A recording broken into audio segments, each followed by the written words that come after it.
네, 배우자요? 아니, 그게 무슨 말씀이세요? 저 결혼 안 했는데요. 경희는 잠시 멍했습니다. 귀를 의심했습니다. 네. 여기 가족관계증명서에 배우자로 박도현 씨 이름이 나와 있어요. 혼인신고 일자는 2008년 3월로 되어 있고요. 경희의 얼굴이 하얗게 질렸습니다. 손이 떨렸습니다. 어떻게 된 일일까요? 이야기 시작 전 구독, 좋아요를 눌러주시면 큰 힘이 됩니다. 그럼 이야기를 시작합니다.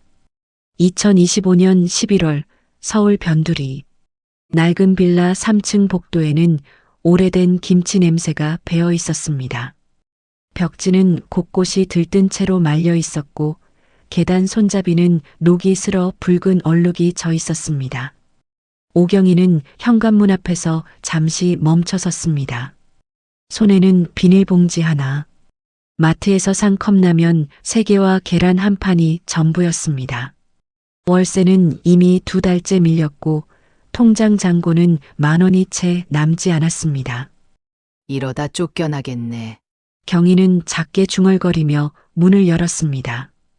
원룸 크기의 좁은 방, 싱크대 옆에는 재봉틀 한 대가 놓여 있었습니다. 30년간 그녀와 함께했던 낡은 재봉틀, 이제는 돌아가지 않았습니다. 경희는 비닐봉지를 식탁에 내려놓고 창문을 열었습니다.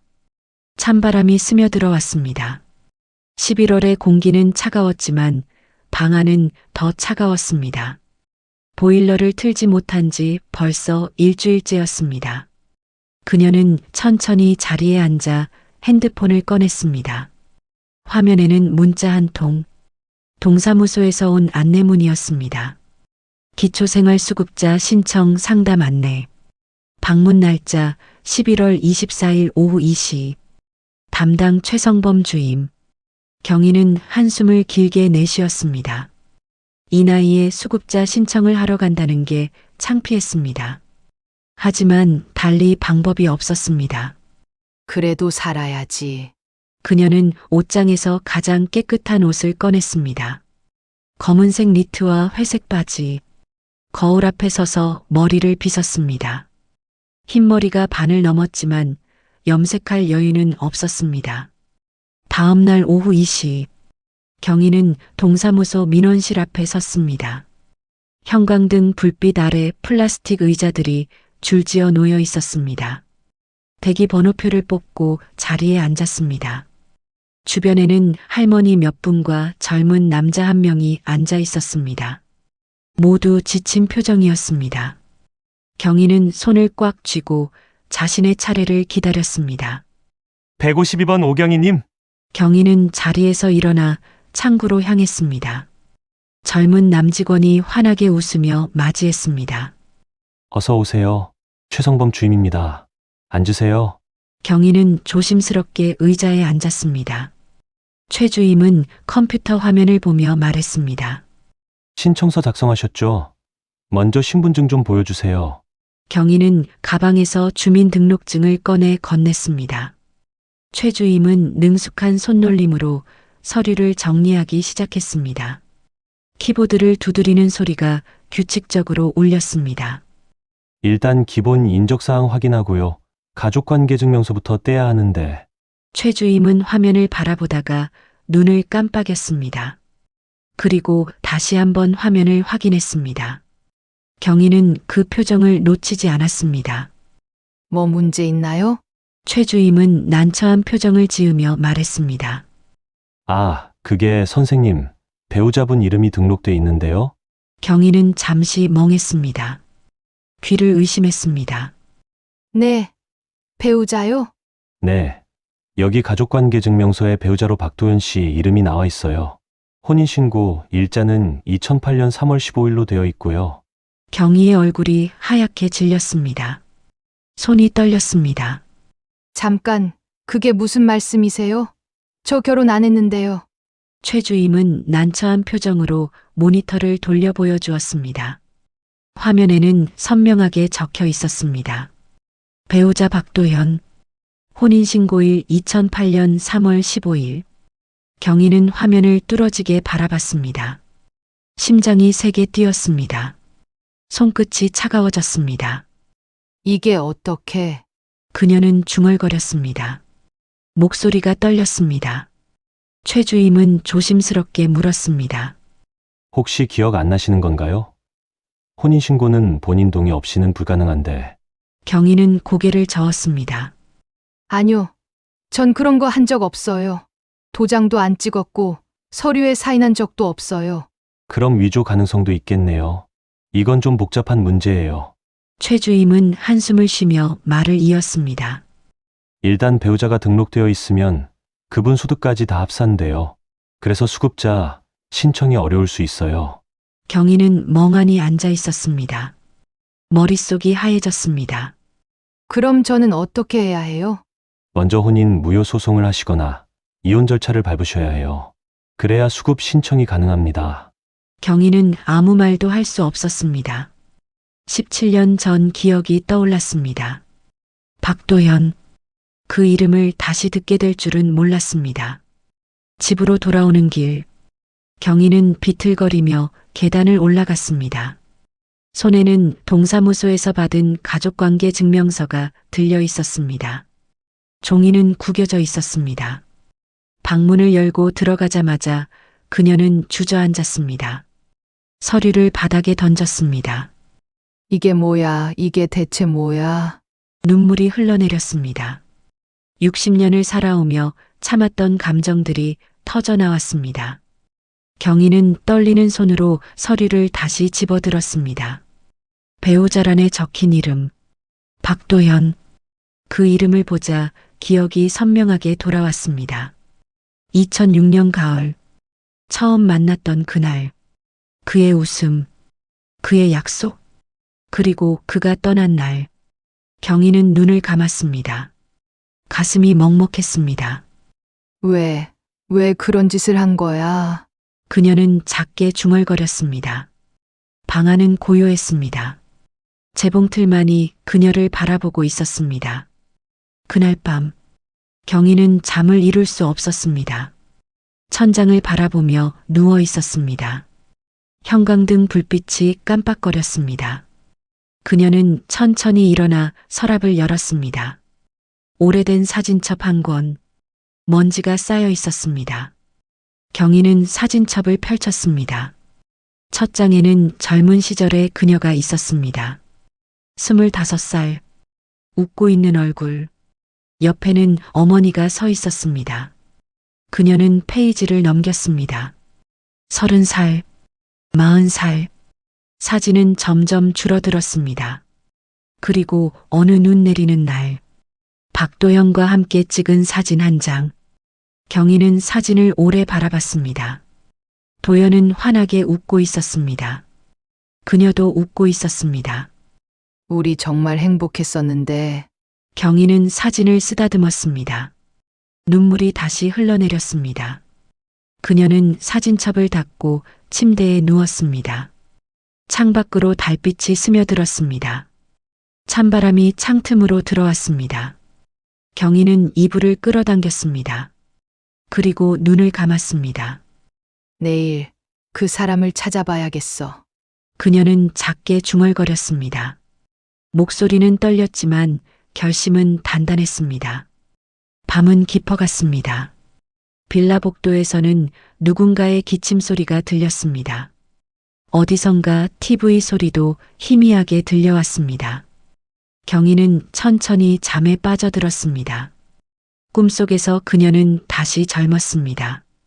재봉틀 앞에 앉아 바느질을 하고 있었습니다. 그리고 문이 열리며 누군가 들어왔습니다. 경희 씨, 나왔어. 도연의 목소리였습니다. 경희는 꿈속에서 웃었습니다. 하지만 이내 눈을 떴습니다. 현실은 차가웠습니다. 그녀는 다시 눈을 감았습니다. 답을 찾기 위해, 내일을 위해. 다음 날 경희는 새벽 5시에 잠에서 깼습니다. 창밖은 아직 어두웠습니다. 몸은 무거웠지만 더 이상 잠을 잘 수 없었습니다. 그녀는 천천히 일어나 세면대로 갔습니다. 찬물로 얼굴을 씻었습니다. 거울 속 자신을 바라봤습니다. 눈가의 주름이 더 깊어진 것 같았습니다. 흰머리는 반을 넘어섰습니다. 17년이나 지났는데 경희는 작게 중얼거렸습니다. 부엌으로 가서 물을 끓였습니다. 찬장에는 커피 한 봉지가 남아 있었습니다. 컵에 따뜻한 물을 부어 커피를 타서 마셨습니다. 쓴맛이 입안에 퍼졌습니다. 식탁에 앉아 어젯밤 받아온 서류를 다시 펼쳤습니다. 가족관계 증명서, 배우자란에 적힌 이름 박도연, 혼인신고일 2008년 3월 15일. 경희는 그 날짜를 반복해서 읽었습니다. 그 시절 그들은 함께 살고 있었습니다. 그런데 왜 그녀에게 말하지 않았을까? 도대체 무슨 생각이었던 거야? 경희는 한숨을 쉬었습니다. 그를 처음 만난 날이 떠올랐습니다. 2006년 가을, 단풍이 붉게 물들던 날, 박도연이 수선집 문을 열고 들어왔습니다. 여기 작업복 수선되나요? 목소리가 낮고 굵었습니다. 건장한 체격에 그을린 피부, 건설 현장에서 일하는 사람처럼 보였습니다. 경희는 그때 41살이었습니다. 평생 혼자 살았고 앞으로도 그럴 거라고 생각했습니다. 결혼은 이미 오래전에 포기한 꿈이었습니다. 20살부터 바느질로 생계를 이어왔습니다. 어머니를 모시고 월세를 내고 하루하루를 버티는 것만으로도 벅찼습니다. 중매가 몇 번 들어왔지만 거절했습니다. 어머니 병수발을 들어야 했기 때문입니다. 30이 되자 주변에서 걱정했습니다. 경희야, 이러다 시집 못 가. 점점 그런 말을 하는 사람이 없어졌습니다. 경희는 이미 혼자 사는 사람으로 받아들여졌습니다. 그렇게 40이 넘었습니다. 그 사이 어머니는 돌아가셨지만 이제 누군가를 만날 자신이 없었습니다. 그러던 어느 날 박도연을 만나게 됐습니다. 처음에는 그저 수선집의 손님이었습니다. 이틀 후 작업복을 찾으러 왔을 때도 그냥 손님이었습니다. 정말 깔끔하게 고쳐주셨네요. 감사합니다. 아니에요. 하지만 도연은 자주 들렀습니다. 일주일에 한 번, 그리고 일주일에 2번. 수선할 것이 없어도 들렀습니다. 안녕하세요. 오늘도 날씨 좋네요. 커피 한잔 하세요. 제가 사왔어요. 경희는 처음에는 당황스러웠습니다.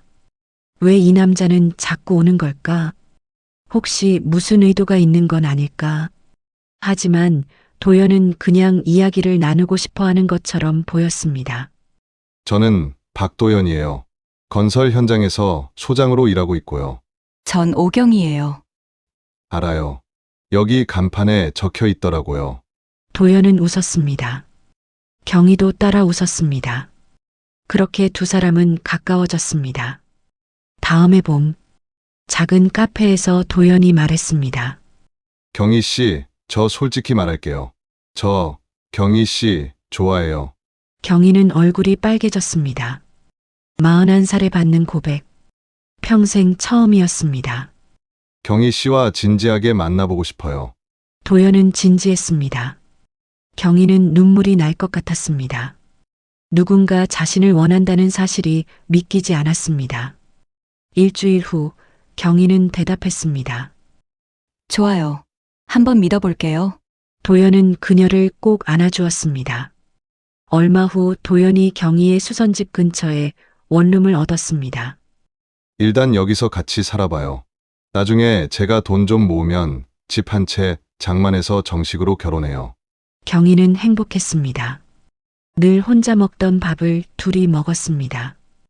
혼자 보던 TV를 둘이 봤습니다. 밤에 누웠을 때 옆에 누군가 있다는 사실이 좋았습니다. 도연은 성실한 사람이었습니다. 매일 아침 일찍 일어나 현장으로 갔습니다. 저녁에는 피곤해도 경희에게 미소를 보였습니다. 오늘 힘들었어요? 괜찮아요. 경희 씨 얼굴 보니까 다 풀려요. 경희는 그런 말을 들을 때마다 얼굴이 뜨거워졌습니다. 가을이 되자 경희는 조심스럽게 물었습니다. 도연 씨, 우리 혼인신고라도 할까요? 도연은 잠시 멈칫했습니다. 혼인신고요? 네. 결혼식은 나중에 해도 되는데 서류상으로라도. 아, 그게, 도연은 난처한 표정을 지었습니다. 나 아직 준비가 안 됐어요. 집도 없고, 돈도 부족하고. 나중에 여유 생기면 해요. 경희는 더 이상 말하지 못했습니다. 도연의 표정이 불편해 보였기 때문입니다. 그날 밤 경희는 혼자 생각했습니다. 남자들은 원래 결혼을 두려워한다던데 조금 더 기다려보자. 하지만 마음 한구석은 불안했습니다. 그러던 어느 날부터인가 도연의 태도가 달라지기 시작했습니다. 집에 오는 시간이 늦어졌습니다. 전화도 자주 받지 않았습니다. 요즘 현장 일이 바빠서 그래요. 도연은 늘 그렇게 말했습니다. 경희는 믿고 싶었습니다. 도연이 며칠간 집에 오지 않은 때도 있었습니다. 전화를 해도 받지 않았습니다.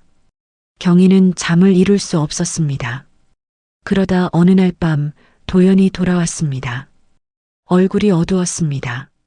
경희 씨, 미안해요. 요즘 일이 너무 힘들어서요. 괜찮아요. 무슨 일 있어요? 아니에요. 그냥 좀 힘드네요.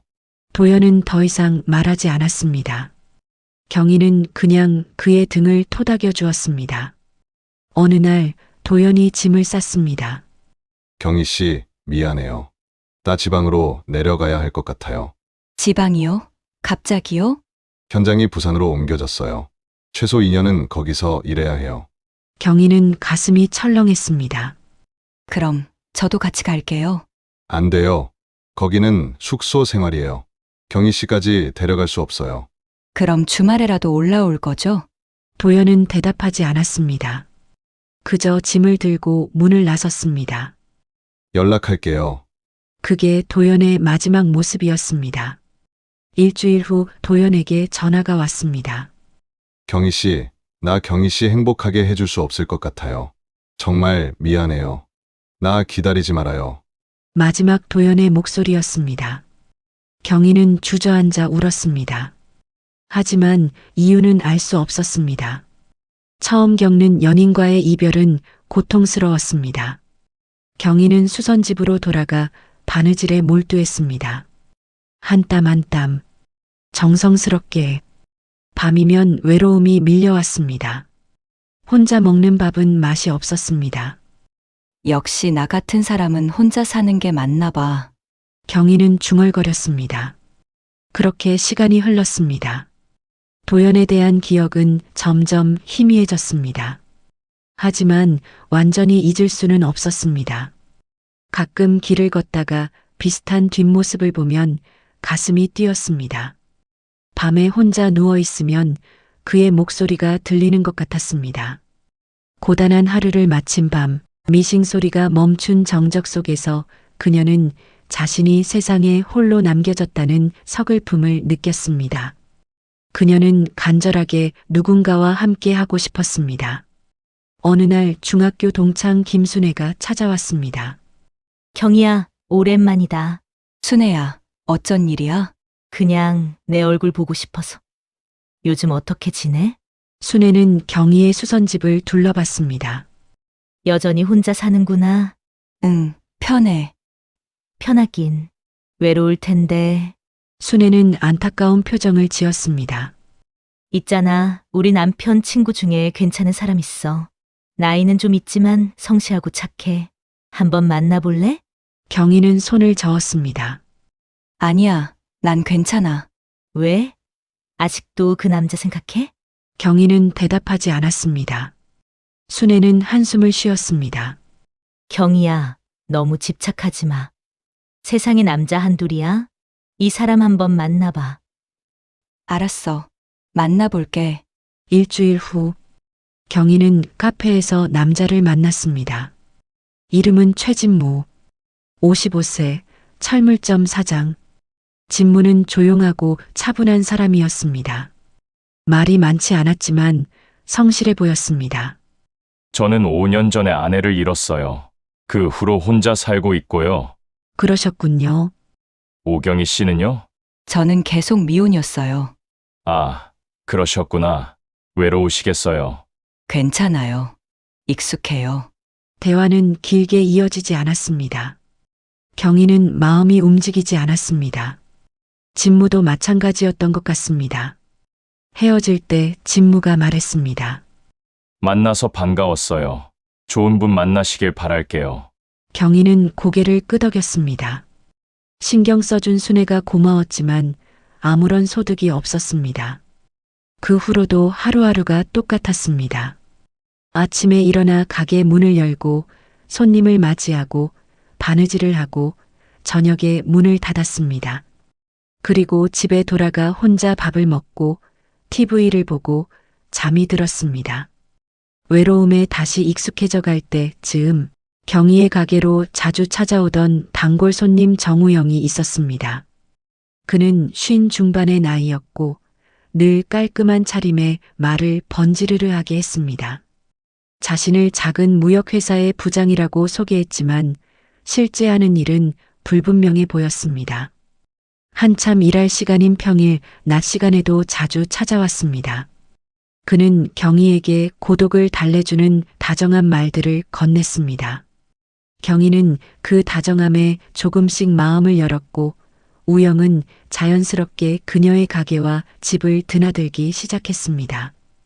그러나 시간이 흐를수록 우영의 본색이 드러났습니다. 그는 일정한 수입이 없었고 경희에게 돈을 빌려달라고 요구했습니다. 경희 씨, 거래처에서 돈이 묶였는데 이번 주만 급하게 쓸 돈 50만 원만 좀 빌려줘. 다음 주에 바로 갚을게. 처음에는 소액이었지만 금액은 점점 커졌습니다. 그는 경희의 성실한 노동으로 쌓은 소중한 수입을 갉아먹기 시작했습니다. 경희는 애써 모은 돈이 빠져나가는 것을 알면서도 그를 떠나보내면 다시 혼자가 될 것이라는 두려움 때문에 쉽게 관계를 끊지 못했습니다. 우영은 그녀의 외로움을 약점 삼아 교묘하게 그녀의 경제력에 기생했습니다. 결국 경희는 큰 돈을 떼이고 나서야 우영과의 관계를 정리했습니다. 그는 마지막까지 뻔뻔하게 돈을 갚지 않은 채 연락을 끊었습니다. 이때의 충격은 경희에게 깊은 상흔을 남겼습니다. 경희의 마음속에는 이용당했다는 치욕감이 두껍게 덧대어졌습니다. 그녀는 자신이 남자를 보는 눈이 형편없다는 자책에 시달렸습니다. 이후로 경희는 철저하게 혼자만의 세계에 갇혔습니다. 미식만이 유일한 대화 상대였고 손님들과는 일과 관련된 최소한의 대화만 나누었습니다. 50 중반에 접어들면서 경희는 육체적인 고통과 노화로 인한 심리적인 불안감에 시달리기 시작했습니다. 고독은 그녀를 갉아먹는 가장 무서운 적이었습니다. 이때 동네에서 개인 택시를 하던 강승호가 그녀에게 다가왔습니다. 승호는 처음에는 경희의 고독을 이해해주는 것처럼 보였습니다. 밤늦게까지 일하는 그녀를 위해 따뜻한 음료를 건네거나 삶의 고충을 들어주는 듯 했습니다. 경희는 그에게서 어떤 금전적 요구도 없다는 점에 안심했습니다. 그저 자신의 외로움을 채워줄 누군가가 필요했을 뿐이었습니다. 하지만 승호는 술을 마시면 폭력적으로 변했습니다. 그의 폭력은 물리적인 것뿐만 아니라 경희의 자존감을 깎아내리는 언어 폭력이 주를 이루었습니다.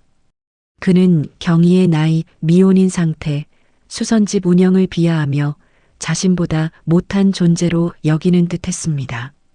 당신 같은 나이 든 여자가 나 아니면 누가 만나주겠어? 혼자 살면 뭐라도 되는 줄 알아? 겨우 푼돈 벌면서. 승호는 경희가 도망갈 곳이 없다는 것을 알고 그녀를 심리적으로 지배하려 들었습니다. 경희는 그 관계를 벗어나기 위해 몇 번이고 노력했지만 그가 보복할까 두려웠고 그의 폭언에 익숙해져 순응하려는 자기 혐오에 빠지기도 했습니다. 다행히 이 관계는 승호가 다른 지역으로 이동하면서 끝이 났습니다. 경희는 관계가 끝났다는 안도감과 함께 자신이 또다시 질 나쁜 남자에게 휘둘렸다는 깊은 패배감에 사로잡혔습니다. 여러 남자들과의 덧대어지고 찢어진 관계 속에서 경희가 얻은 것은 아무것도 없었습니다. 도연 이후의 남자들은 그녀의 돈을 노리거나 그녀의 외로움을 이용해 그녀를 지배하려 했습니다. 경희는 자신의 순수한 마음을 여러 차례 이용당하면서 마음의 문을 완전히 닫아버렸습니다. 경희는 수선집 일에만 몰두했습니다. 하지만 손님은 점점 줄어들었습니다. 젊은 사람들은 옷을 고쳐 입지 않았습니다. 새로 사는 게 더 싸고 편했습니다. 저녁에 장부를 정리하며 한 달 수입을 계산했습니다. 50만 원이 채 되지 않았습니다. 월세 40만 원을 내면 10만 원이 남았습니다. 이래서 어떻게 살지? 경희는 걱정이 되기 시작했습니다. 50살 이후로는 몸이 예전 같지 않았습니다. 허리가 자주 아팠고 눈도 침침해졌습니다. 바느질을 오래 하면 손가락이 저렸습니다. 병원에 갔더니 의사가 말했습니다. 손목 터널 증후군이에요. 같은 동작을 오래 반복하면 생기는 병이죠. 좀 쉬셔야 해요. 쉬면 먹고 살 수가 없는데요. 의사는 난처한 표정을 지었습니다. 경희는 진통제를 받아 돌아왔습니다. 그래도 바느질은 계속해야 했습니다. 어느 날 순애가 찾아왔습니다. 오랜만이었습니다.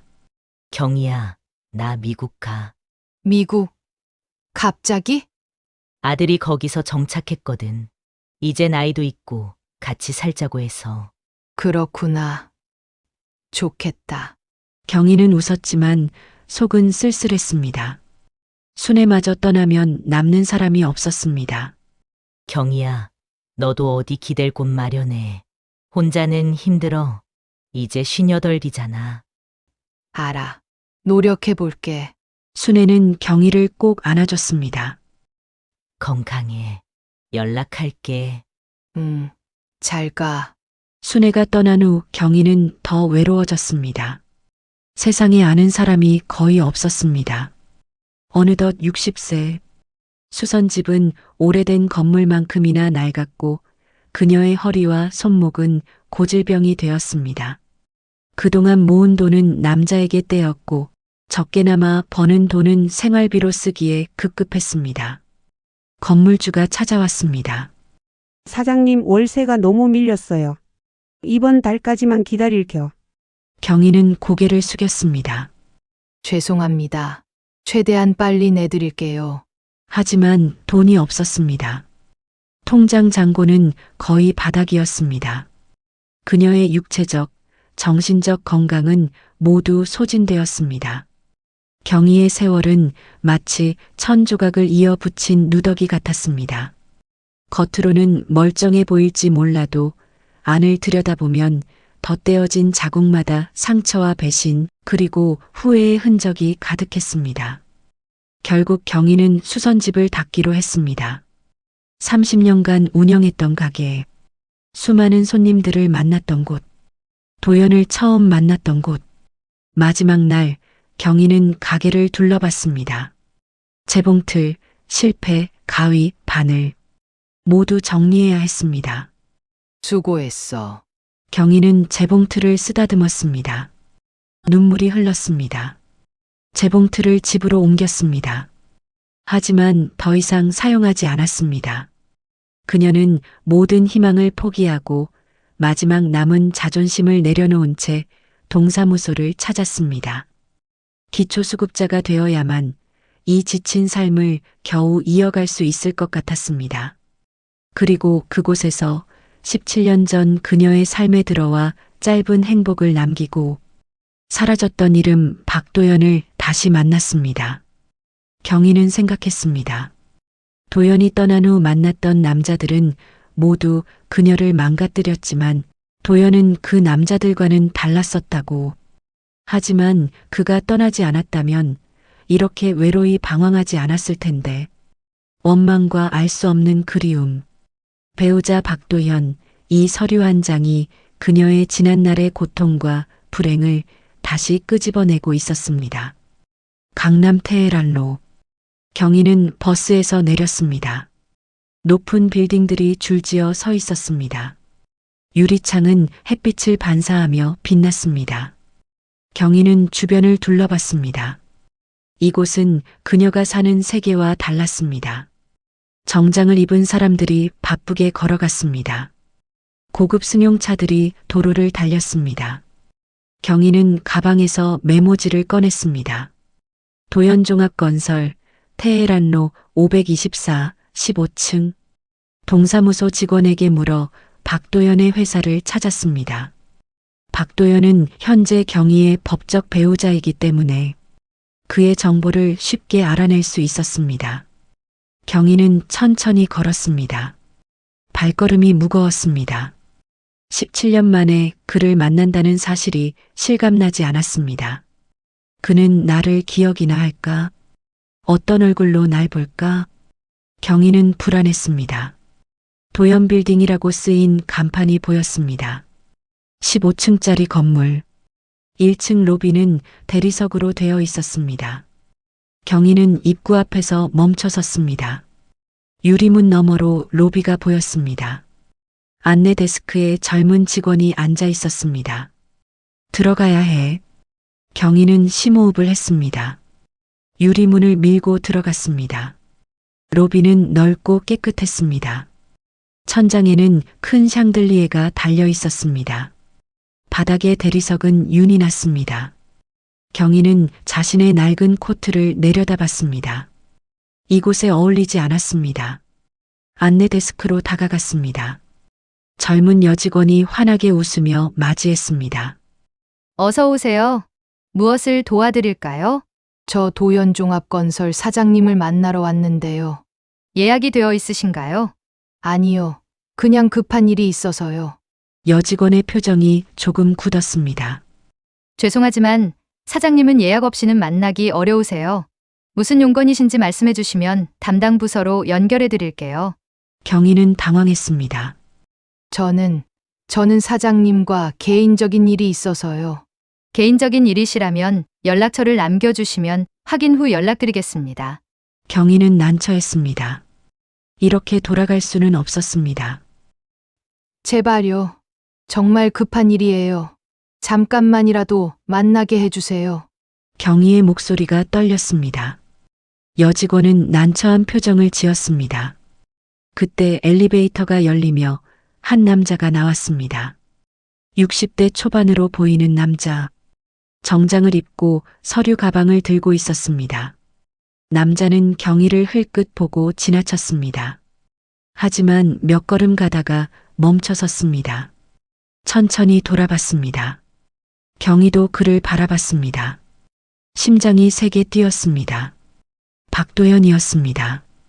도연은 경희를 뚫어지게 바라봤습니다. 입이 벌어졌습니다. 얼굴이 하얗게 질렸습니다. 경희 씨, 목소리가 떨렸습니다. 경희는 고개를 끄덕였습니다. 말이 나오지 않았습니다. 도연은 주변을 둘러봤습니다. 직원들이 쳐다보고 있었습니다. 일단 위로 올라가시죠. 도연은 경희를 엘리베이터로 안내했습니다. 손이 떨리는 게 보였습니다. 엘리베이터 안은 고요했습니다. 두 사람은 아무 말도 하지 않았습니다. 층수만 올라갔습니다. 5층, 10층, 15층. 문이 열렸습니다. 도연은 경희를 복도로 안내했습니다. 이쪽으로 오세요. 넓은 복도. 양쪽으로 사무실들이 있었습니다. 직원들이 책상에 앉아 일하고 있었습니다. 도연은 맨 끝 방으로 들어갔습니다. 대표이사실이라고 쓰인 문패가 붙어 있었습니다. 문을 열자 넓은 사무실이 나타났습니다. 큰 책상과 가죽 소파, 창밖으로 서울 시내가 한눈에 보였습니다. 도연은 소파를 가리켰습니다. 앉으세요. 경희는 조심스럽게 앉았습니다. 소파는 부드러웠습니다. 도연도 맞은편에 앉았습니다. 한참 동안 침묵이 흘렀습니다. 경희는 도연을 바라봤습니다. 17년이 지났지만 그는 크게 변하지 않았습니다. 머리에 흰머리가 반쯤 섞였고 얼굴에 주름이 생겼습니다.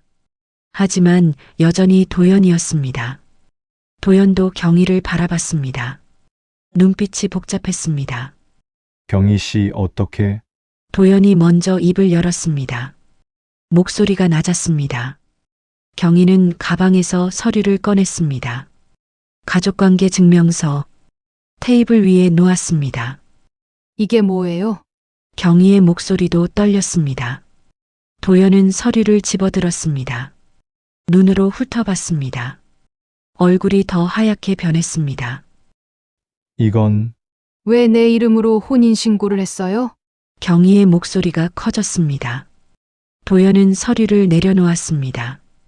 두 손으로 얼굴을 감싸 쥐었습니다. 한참 동안 아무 말도 하지 않았습니다. 경희는 기다렸습니다. 가슴이 터질 것 같았습니다. 도연이 천천히 손을 내렸습니다. 눈이 붉어져 있었습니다.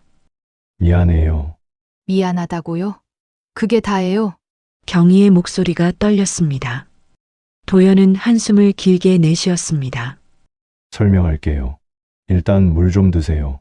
도연은 일어나 냉장고에서 물을 꺼내왔습니다. 경희에게 건넸습니다. 경희는 물을 받았지만 마시지 않았습니다. 도연은 다시 앉았습니다. 창밖을 바라보며 말하기 시작했습니다. 그때 2008년 초였어요. 신혼부부 특별공급이라는 게 새로 생겼어요. 도연의 목소리는 낮고 무거웠습니다. 건설업 하는 사람들 사이에서 소문이 났죠. 결혼한 지 5년 이내 부부면 신청할 수 있다고, 서울에 집 한 채 받을 수 있다고. 경희는 말없이 들었습니다. 저는 그때 정말 경희 씨랑 집 갖고 싶었어요. 제대로 결혼하고 싶었고요. 그래서 내 동의도 없이 혼인신고를 한 거예요? 미안해요. 그대는 그게 좋은 방법이라고 생각했어요. 도연은 고개를 숙였습니다. 혼인신고를 하고 청약을 넣었어요. 경희 씨 도장은 제가 임의로 만들었어요. 경희는 숨이 막혔습니다. 그렇게 위조를 한 거예요? 네, 미안해요. 도연은 고개를 들지 못했습니다. 그래서요? 집은 받았어요? 도연은 고개를 저었습니다. 아니요. 떨어졌어요. 경쟁률이 너무 높았어요. 경희는 웃음이 나왔습니다. 황당한 웃음이었습니다. 그럼 그 일은 없었던 게 되는 거예요? 그냥 혼인신고만 남은 거고요? 네, 그럼 왜 취소하지 않았어요? 왜 그대로 둔 거예요? 도연은 한참 침묵했습니다. 그때 저는 혼란스러웠어요. 혼란스럽다고요? 제 인생이 꼬이고 있었어요. 현장 일이 잘못되고 빚이 생기고 도연은 말을 이었습니다. 그래서 부산으로 내려간 거예요. 거기서 새로 시작하려고. 하지만 경희 씨를 데려갈 형편이 안 됐어요. 경희는 눈물이 났습니다. 그래서 제대로 된 설명도 없이 그냥 헤어지자고 한 거예요? 미안해요. 정말 미안해요. 도연도 눈물을 흘렸습니다. 경희 씨를 계속 기다리게 할 수는 없었어요. 경희는 고개를 저었습니다. 당신은 그 실수를 잊었겠지만 난 그 결과로 지금 수급도 못 받아요. 수급이요? 네. 기초생활수급자 신청했어요. 그런데 배우자가 있다고 안 된대요. 도연은 충격받은 표정을 지었습니다. 경희 씨가 수급을 신청할 정도로. 네. 저는 가난해요. 돈도 없고 집도 없어요. 경희의 목소리가 떨렸습니다. 수선집은 닫았어요. 그 후로 일도 못 구했고요. 도연은 아무 말도 하지 못했습니다. 당신은 이렇게 큰 회사 사장이 됐는데 나는 이렇게 거지가 됐네요. 경희는 눈물을 닦았습니다. 당신이 떠난 후 결혼할 사람이 있었던 것도 아니어서 몰랐지만 알고 보니 서류상으로는 당신 아내였더라고요. 도연은 고개를 들지 못했습니다. 미안해요. 정말 미안해요. 경희는 서류를 집어들었습니다. 이혼해 주세요. 아니면 혼인 무효 소송하든지 어쨌든 이 관계를 정리해 주세요. 알겠어요. 제가 처리할게요. 도연은 고개를 끄덕였습니다. 경희는 자리에서 일어났습니다. 그럼 연락 주세요. 기다려요. 도연도 일어났습니다. 경희 씨, 정말 죄송해요. 제가 보상할게요. 보상이요? 네. 돈이든 뭐든 제가 도와드릴게요. 경희는 고개를 저었습니다. 필요 없어요.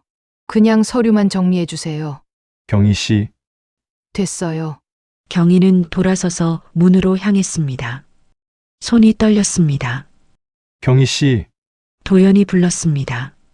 하지만 경희는 멈추지 않았습니다. 문을 열고 나갔습니다.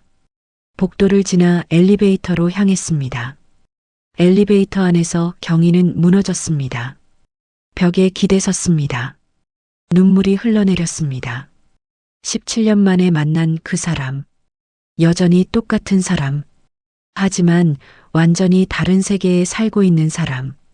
경희는 눈물을 닦았습니다. 이제 끝이야. 그녀는 중얼거렸습니다. 엘리베이터가 1층에 도착했습니다. 문이 열렸습니다. 경희는 로비를 지나 밖으로 나갔습니다. 차가운 바람이 불어왔습니다. 경희는 걸었습니다. 어디로 가는지도 모른 채 경희는 집에 돌아온 후 하루 종일 누워 있었습니다. 아무것도 하고 싶지 않았습니다. 천장을 바라보며 멍하니 시간을 보냈습니다. 핸드폰이 울렸습니다. 모르는 번호였습니다. 경희는 받지 않았습니다. 다시 울렸습니다. 또 받지 않았습니다. 문자가 왔습니다. 경희 씨, 저 도연이에요. 전화 좀 받아주세요. 경희는 핸드폰을 내려놓았습니다. 더 이상 그와 이야기하고 싶지 않았습니다. 다음 날이었습니다. 아침에 문 앞에서 소리가 났습니다. 누군가 노크를 했습니다. 경희는 일어나 문을 열었습니다. 택배 기사가 서 있었습니다. 오경희님 맞으시죠? 택배요. 저는 시킨 게 없는데요. 여기 보내신 분이 박도연 씨라고 되어 있네요. 경희는 잠시 망설였습니다. 하지만 받았습니다. 택배 기사가 가고 난 후 상자를 열었습니다. 안에는 편지 한 장과 봉투가 들어 있었습니다. 편지를 펼쳤습니다. 경희 씨께 전화를 받아주지 않아서 이렇게 편지를 씁니다. 어제 만난 후 한숨도 못 잤습니다. 경희 씨가 그렇게 힘들게 사셨다는 걸 알고 가슴이 무너졌습니다. 모두 제 잘못입니다. 제가 무책임했고 비겁했습니다. 용서를 구할 자격도 없다는 걸 압니다. 하지만 제발 이것만은 받아주세요. 당장 생활비라도 쓰실 수 있게 조금 넣었습니다. 거절하지 말아주세요. 이혼 서류는 제가 준비하고 있습니다. 일주일 안에 처리하겠습니다. 정말 죄송합니다. 박도연 올림. 경희는 봉투를 열었습니다. 현금 500만 원이 들어 있었습니다. 경희는 봉투를 내려놓았습니다. 복잡한 감정이 밀려왔습니다. 경희는 돈을 돌려주려고 했습니다. 하지만 계좌번호를 몰랐습니다. 회사로 보내자니 창피했습니다. 핸드폰을 켰습니다. 도연에게서 온 문자가 여러 통 있었습니다. 경희 씨, 받으셨어요? 꼭 쓰세요. 제발이요. 전화 한 통만 주세요. 경희는 한참 망설이다가 전화를 걸었습니다. 신호음이 한번 울리자마자 도연이 받았습니다. 여보세요? 경희 씨? 네. 전화 주셔서 감사합니다. 도연의 목소리는 조심스러웠습니다. 돈은 받을 수 없어요. 경희 씨, 이혼 서류만 처리해 주시면 돼요. 알겠습니다. 하지만 그 돈은 제발 쓰세요. 제가 드리고 싶은 겁니다. 경희는 한숨을 쉬었습니다. 일단 생각해 볼게요. 감사합니다. 침묵이 흘렀습니다. 도연이 조심스럽게 물었습니다. 경희 씨, 혹시 커피 한 잔 할 수 있을까요? 왜요? 할 이야기가 있어서요. 제대로 사과하고 싶습니다. 경희는 망설였습니다. 생각해 볼게요. 기다리겠습니다. 전화를 끊었습니다. 경희는 결국 도연을 만나기로 했습니다. 제대로 끝내야 할 것 같았습니다. 조용한 카페에서 만났습니다. 도연은 이미 와 있었습니다. 오셨군요. 도연은 일어나 인사했습니다. 경희는 고개를 끄덕이며 앉았습니다. 뭐 드시겠어요? 아메리카노요. 도연은 커피를 주문했습니다. 잠시 후 커피가 나왔습니다. 두 사람은 말없이 커피를 마셨습니다. 도연이 먼저 입을 열었습니다. 이혼 서류 준비됐어요. 다음 주면 처리될 겁니다. 감사합니다. 아니에요. 당연한 일이죠. 도연은 잠시 망설이다가 말했습니다. 경희 씨, 그동안 어떻게 지내셨어요? 그냥 그렇게 지냈죠? 결혼은 안 하셨어요? 경희는 고개를 저었습니다. 못했죠. 당신이 혼인신고를 해놨으니까. 도연은 얼굴이 붉어졌습니다. 정말 죄송합니다. 됐어요. 어차피 결혼할 생각도 없었으니까요. 침묵이 흘렀습니다. 경희가 물었습니다. 도연 씨는요? 결혼 안 하셨어요? 도연은 고개를 저었습니다. 못했어요. 왜요? 이렇게 잘 사시는데. 그냥 인연이 없었나 봐요. 도연은 커피를 마시며 말을 이었습니다. 부산에서 몇 년 일하다가 다시 서울로 올라왔어요. 그리고 작은 건설사를 차렸죠. 운이 좋았어요. 사업이 잘 됐고 회사가 커졌어요. 그렇군요. 그 사이 여자도 몇 명 만났어요. 하지만 결혼까지는 안 갔어요. 도연은 경희를 바라봤습니다. 왜냐하면 경희는 그의 눈을 피했습니다. 이유는 말씀 안 하셔도 돼요. 경희 씨, 우리는 이미 끝났어요. 17년 전에. 도연은 아무 말도 하지 못했습니다.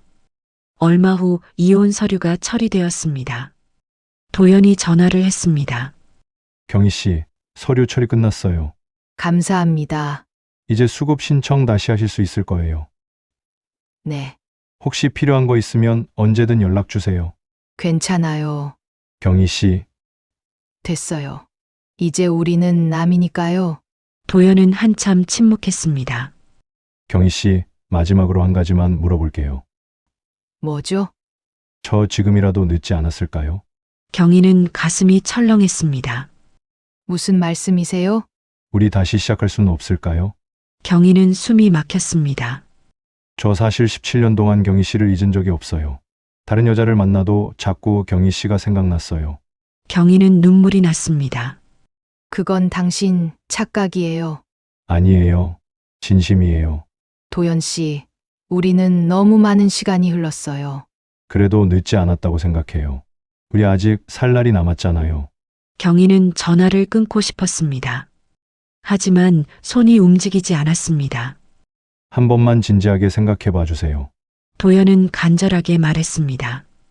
경희는 한참 침묵하다가 대답했습니다. 알겠어요. 생각해 볼게요. 몇 주가 흘렀습니다. 도연은 매일 문자를 보냈습니다. 오늘 날씨가 좋네요. 식사는 하셨어요? 따뜻하게 입으세요. 경희는 답장하지 않았습니다. 하지만 문자는 읽었습니다. 어느 날 도연이 찾아왔습니다.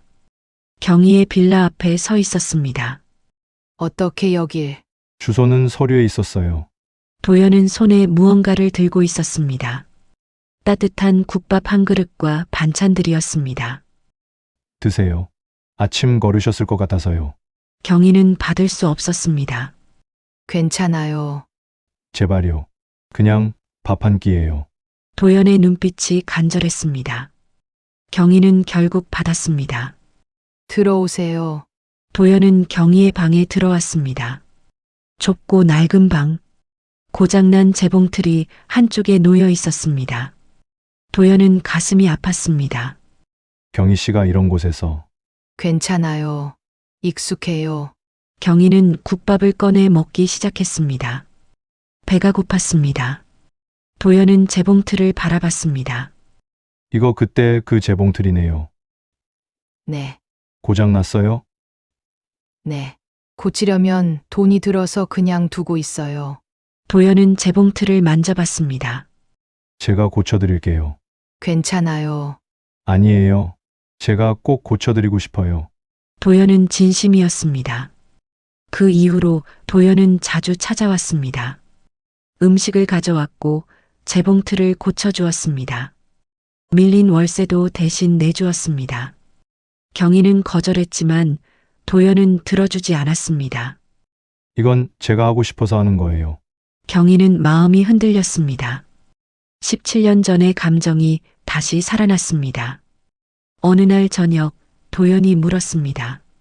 경희 씨, 우리 저녁 같이 먹을까요? 여기서요? 아니요, 밖에서요. 제대로 된 식사 한번 하죠. 경희는 망설였습니다.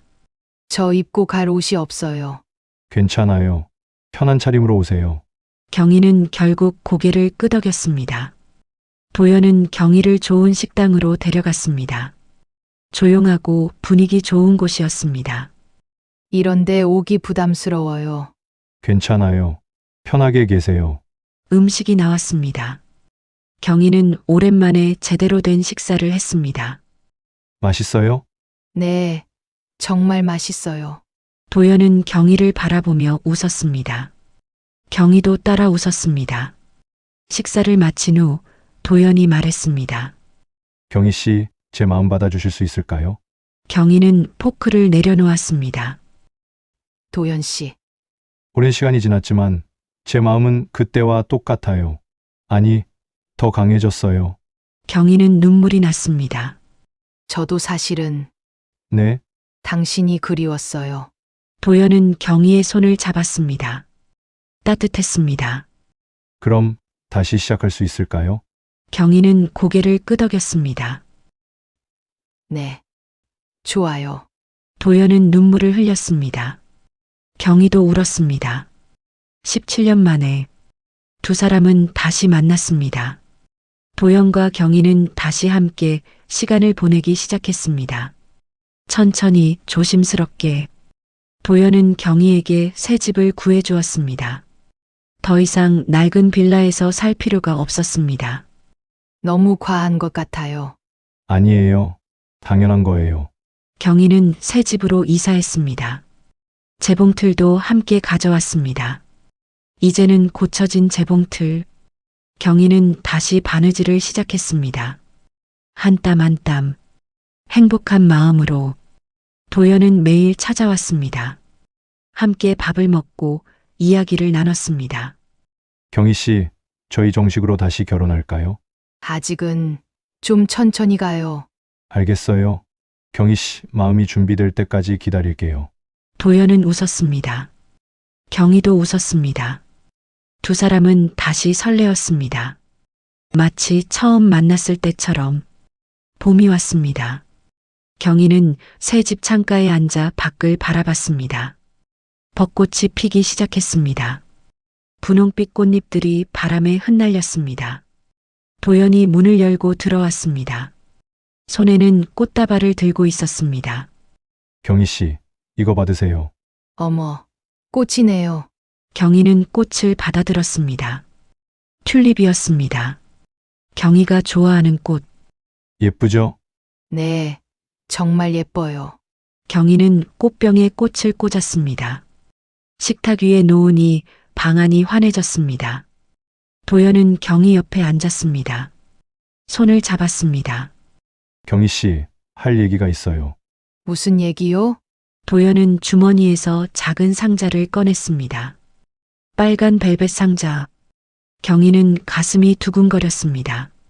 상자를 열자 반지가 들어 있었습니다. 다이아몬드 반지. 작지만 아름다웠습니다. 경희 씨, 저와 결혼해 주시겠어요? 도연의 목소리가 떨렸습니다. 경희는 눈물이 났습니다. 도연 씨, 정식으로 제대로 결혼하고 싶어요. 이번엔 절대 당신을 떠나지 않을게요. 경희는 고개를 끄덕였습니다. 네, 좋아요. 도연은 경희의 손에 반지를 끼워 주었습니다. 딱 맞았습니다. 두 사람은 꼭 껴안았습니다. 오래도록 결혼식 날짜를 잡았습니다. 여름이 오기 직전 6월. 경희는 웨딩드레스를 고르러 갔습니다. 도연이 함께 갔습니다. 이거 어때요?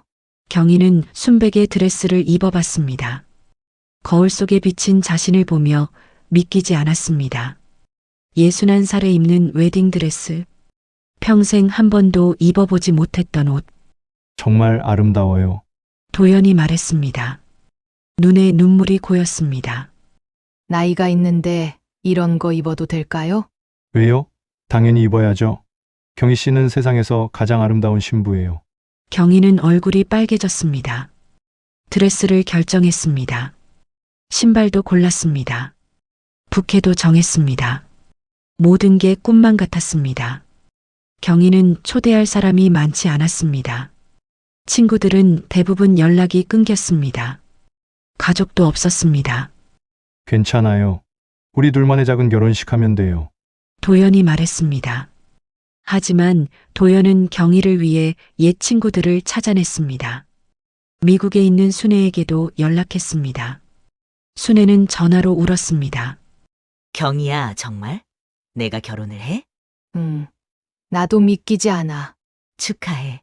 정말 축하해. 내가 꼭 갈게. 순애는 비행기를 타고 한국으로 왔습니다. 오랜만에 만난 두 친구는 꼭 껴안았습니다. 경희야, 잘 됐다? 정말 잘 됐어.